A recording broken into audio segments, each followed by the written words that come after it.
Көптеген заттар табиғатта заттың бірнеше күйінде болуы мүмкін.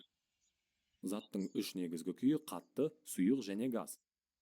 Ғалымдар оқыс жағдайларда пайда болатын материяның басқа күйлерін де тапты. Заттың әртүрлі күйлерінің арасындағы ең маңызды айырмашылық мынада. Температура немесе қысым әртүрлі болғандықтан, бөлшектер бір-біріне әртүрлі дәрежеде тартылады. Қатты заттарда да бөлшектер қозғалыста болады.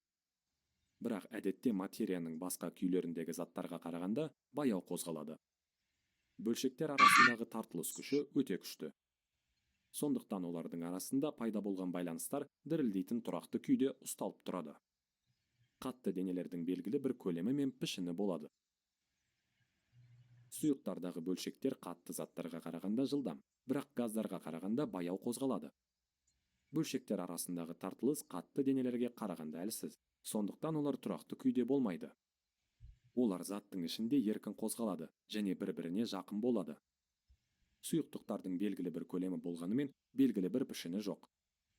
Сондықтан сұйықтық құйылған ыдыстың пішінін алады. Газ тәрізді заттарда бөлшектер соншалықты жылдам және бір-бірінен алшақ орналасатыны олардың арасындағы тартылыс күштердің әсерін тиімсіз етеді. Олар еркін ұшып, бір-бірінен және контейнердің қабырғасымен соқтығысады. Контейнер қабырғасына түсетін бөлшектердің таза күші газ қысымы ретінде анықталады. Яғни газ қысымы бөлшектердің массасына ғана емес, олардың жылдам қозғалысына да байланысты. Газдардың белгілі бір көлемі немесе пішіні болмайды. Олар әрқашан бос орынды толтырады және контейнердің пішінін алады. Заттың бір күйден екінші күйге ауысуы кезінде химиялық өзгерістер болмайды. Яғни бөлшектер өзгермейді, тек олардың орналасуы мен жылдамдығы өзгереді. Белгілі бір заттың күйі температура мен қысым арқылы анықталады.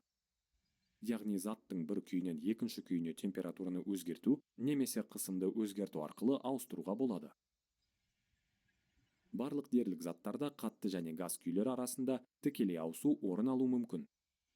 Яғни қатты заттар сұйық күйге өтпей-ақ газ тәріздес болуы мүмкін, немесе керісінше, газ күйінен бірден қатты күйге ауыса алады. Қатты заттың тікелей газ тәріздеске өзгеруі сублимация деп аталады. Оның мысалы ретінде құрғақ мұздан будың көтерілу құбылысын қарастыруға болады.